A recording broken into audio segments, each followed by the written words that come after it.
Live from Fargo and serving you on TV, online, and on the go. This is Valley News Live at 5. Traffic has finally cleared after a four-vehicle crash had traffic backed up on I-94 near Moorhead. It happened just before 4 this afternoon, where 4 vehicles had the left lane of I-94 blocked. There was major congestion near the Red River Bridge and into North Dakota. The State Patrol on scene says no one was hurt.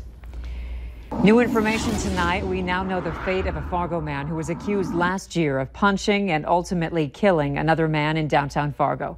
Darren Patterson was sentenced this morning to serve 18 months in jail.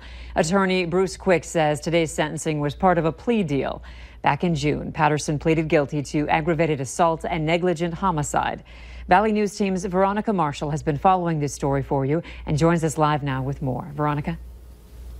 Andrea, it took well over a year for prosecutors to come up with today's sentencing. As previously mentioned, Patterson is the man behind the death of this man, Jamie Grant of Fargo. Court documents say Patterson and Grant got into a brawl outside the Hodo in downtown Fargo when Patterson punched Grant to the ground.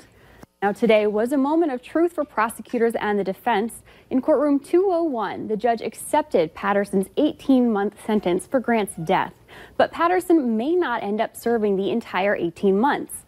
Ryan Youngren, the prosecutor in this case, says Patterson will be eligible for parole. Now, despite all of this, Youngren says from a professional point of view, justice was served, even though that may be difficult for some people to accept.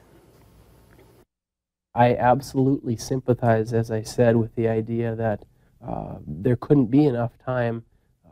And I tried to emphasize to them, as I did to the judge today, that this isn't a value on anyone's life. You can't do that in these kinds of cases. But do I think this is justice? Yes.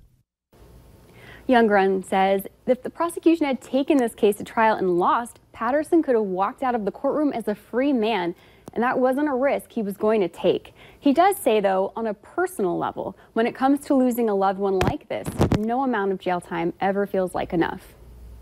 All right. Thank you, Veronica. Tonight on Valley News Live at 9 on Fargo CW and Valley News Live at 10, we'll hear more from the prosecution about the details of the case and why Patterson could have won at trial. Measles have become nationwide. One case was recently diagnosed in the Twin Cities.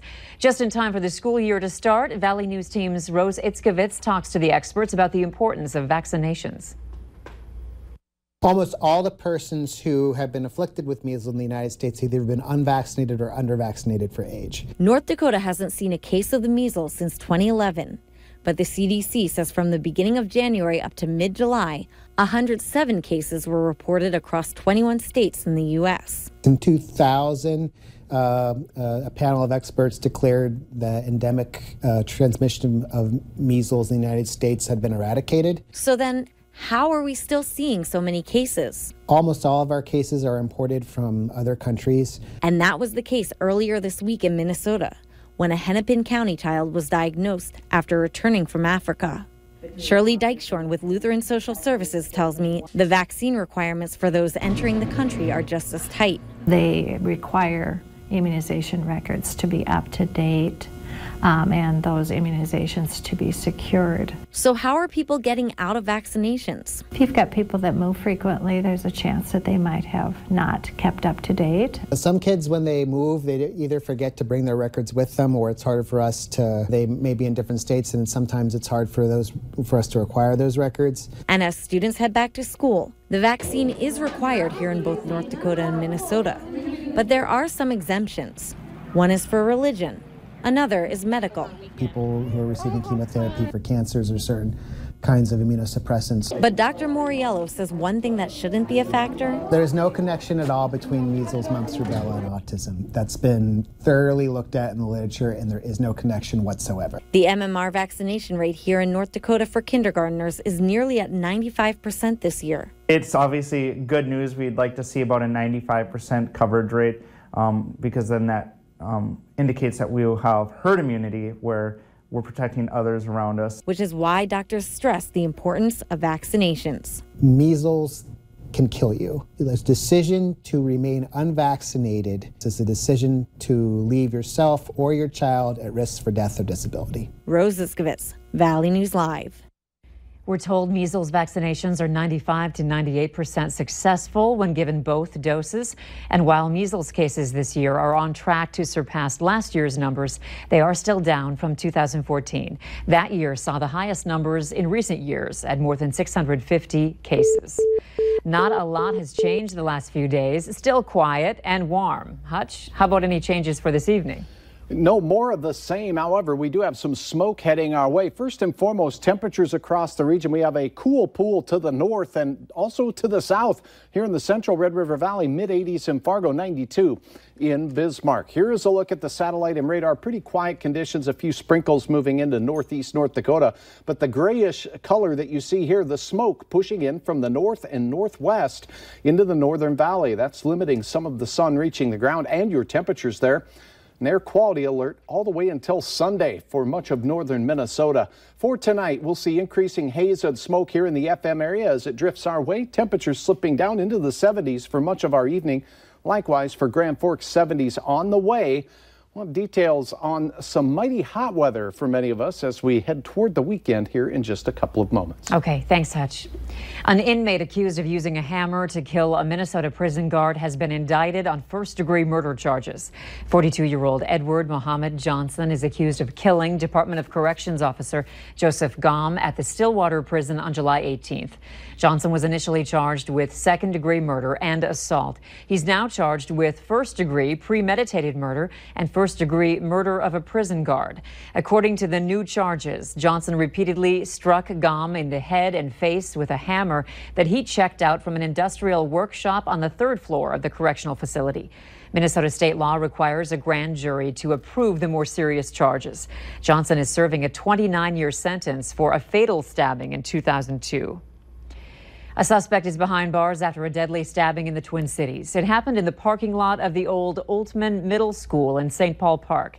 Officers were called there around 7:30 last night and found a victim with fatal stab wounds. The Washington County Sheriff's Office did not say anything more about the victim or who they may be looking for, except that it is an active investigation. A Hughes 269C helicopter crashed in a wheat field in southeast Kindred earlier this morning. Valley News Team's Maddie Gelseth went out to Kindred and spoke to the pilot, who told her it was a mechanical issue. She joins us live in the studio with more details. Maddie? Andrea, the pilot told me he felt something snap, and he lost power to the routers on the helicopter, so he quickly landed it and got out. Once he was out, the pilot described that the helicopter tipped on its side and burnt up. A nearby farmer said he saw the helicopter go down, so he called 911. Then the neighbor quickly went out to the field to see if the pilot was okay. Once he knew the pilot was fine, he told me he combined around the helicopter so his wheat field wouldn't start on fire. The Cass County Sheriff's Department, Kindred Fire Department, and the North Dakota Highway Patrol were all on scene. Nobody was injured during this crash. Andrea? All right, thanks, Maddie. The Federal Aviation Administration is investigating the crash, and we'll keep you updated on our website when more information is released, valleynewslive.com. Fargo police are investigating a car break-in and theft from early this morning. It happened around midnight in the 3300 block of 7th Avenue North in Fargo. That's near Madison Elementary School. Authorities say the thief took a purse in the vehicle. They don't have a description of the suspect. Today marks a milestone achievement for the Sanford Medical Center as they cleared the final hurdle to become a verified Level 1 adult trauma center. Level 1 is the highest level of trauma care and recognizes Sanford's dedication to raising its level of services for injured patients. This makes Fargo the only city with a Level 1 adult trauma center between Minneapolis, Seattle, Denver, and Omaha. If you can cut several hours off of a transfer by taking the care of the patient in state for their most severe injuries, you're going to have better outcomes. Briggs says the trauma center sees approximately 1,600 trauma patients a year, of which about 300 are categorized more severely injured. Over 3,000 incoming students are expected to be on NDSU's campus this Saturday. Freshmen will be moving into their new homes between 8 in the morning and 1 in the afternoon.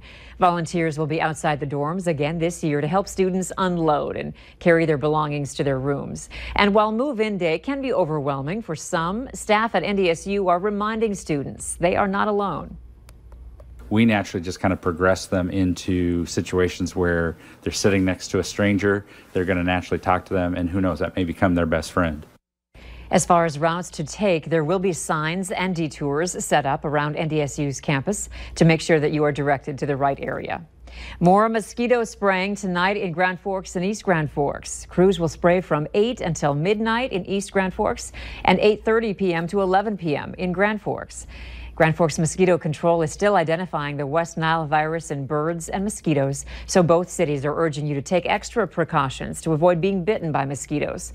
So far this year in North Dakota, there have been 38 reported cases of people contracting the virus. Now that the prime